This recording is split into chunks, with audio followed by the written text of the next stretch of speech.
সূরা আস-সাফ মদিনায় অবতীর্ণ।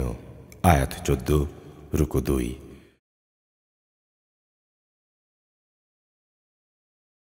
বিসমিল্লাহির রহমানির রহিম। سبح لله ما في السماوات وما في الأرض وهو العزيز الحكيم. يا أيها الذين آمنوا لم تقولون ما لا تفعلون كبر مقتا عند الله أن تقولوا ما لا تفعلون. إن الله يحب الذين يقاتلون في سبيله صفا كأنهم بنيان مرصوص. وإذ قال موسى لقومه يا قوم لم تؤذونني وقد تعلمون أني رسول الله إليكم فلما زاغوا أزاغ الله قلوبهم والله لا يهدي القوم الفاسقين. وإذ قال عيسى ابن مريم يا بني إسرائيل إني رسول الله إليكم مصدقا لما بين يدي من التوراة ومبشرا برسول يأتي من بعد اسمه أحمد. فلما جاءهم بالبينات قالوا هذا سحر مبين.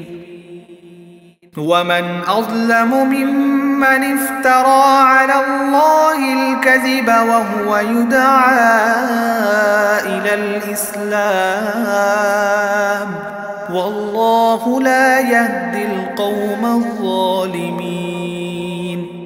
يريدون ليطفئوا نور الله بأفواههم والله متم نوره ولو كره الكافرون. هو الذي أرسل رسوله بالهدى ودين الحق ليظهره على الدين كله ولو كره المشركون. আসমান সমূহ ও জমিনে যা কিছু আছে তা সবই আল্লাহর পবিত্রতা ও মাহাত্ম্য ঘোষণা করে। তিনি মহাপরাক্রমশালী, প্রবল প্রজ্ঞাময়। হে ঈমানদার ব্যক্তিরা, এমন কথা তোমরা কেন বলো যা তোমরা নিজেরা করো না? আল্লাহর কাছে এটা অত্যন্ত গর্হিত কাজ যে তোমরা এমন সব কথা বলে বেড়াবে যা তোমরা করবে না। আল্লাহ তাআলা তাদের ভালোবাসেন যারা তার পথে এমনভাবে সারিবদ্ধ হয়ে লড়াই করে যেন তারা এক সীসাঢালা সুদৃঢ় প্রাচীর।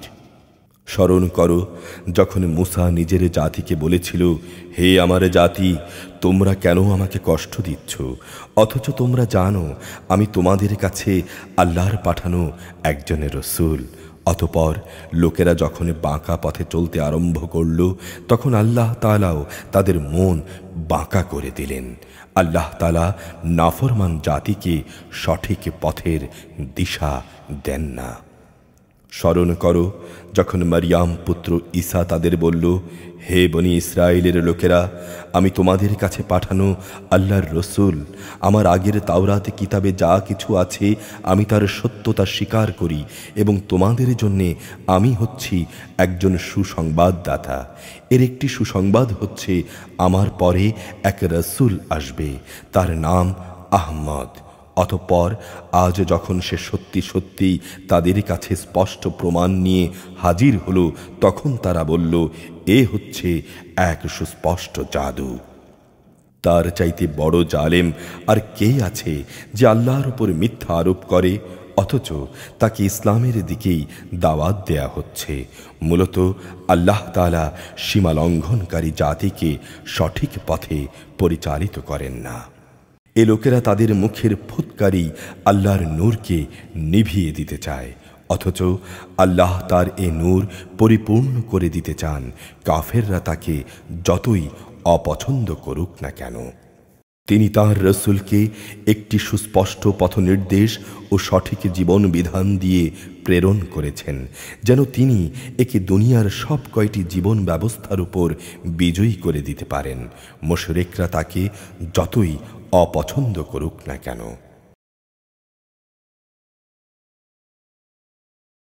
يا أيها الذين آمنوا هل أدلكم على تجارة تنجيكم من عذاب أليم تؤمنون بالله ورسوله وتجاهدون في سبيل الله بأموالكم وأنفسكم ذلكم خير لكم إن كنتم تعلمون يغفر لكم ذنوبكم ويدخلكم جنات تجري من تحتها الأنهار ومساكن طيبة في جنات عدن ذلك الفوز العظيم وأخرى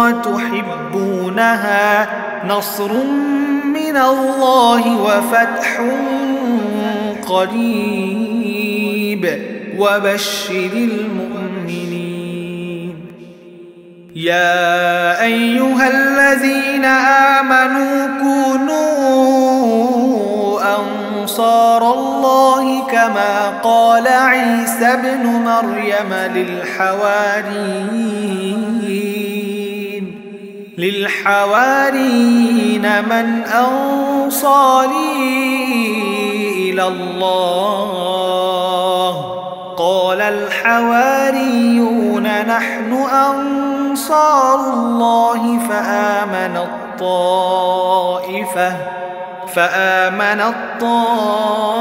طائفة من بني إسرائيل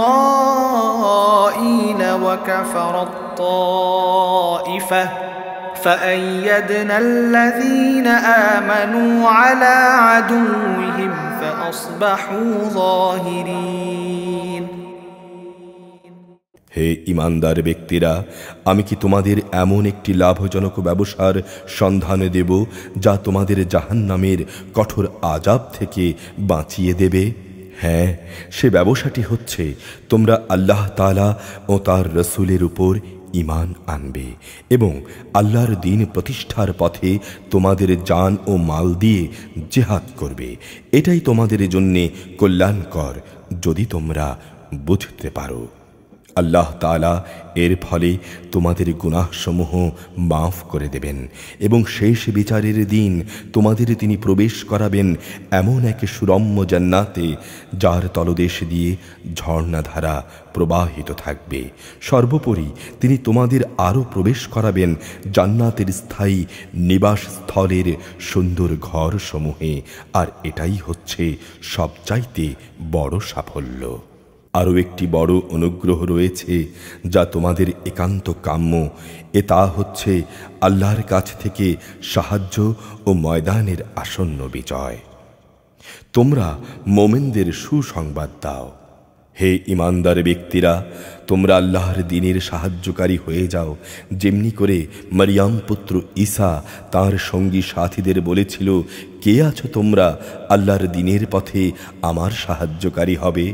তার সাথীরা বলেছিল, হ্যাঁ, আমরা আছি আল্লাহর পথে তোমার সাহায্যকারী। অতঃপর বনী ইসরাইলের একটি দল সাহায্যের প্রতিশ্রুতি দিয়ে তাঁর উপর ঈমান আনল, আরেক দল তা সম্পূর্ণ অস্বীকার করল।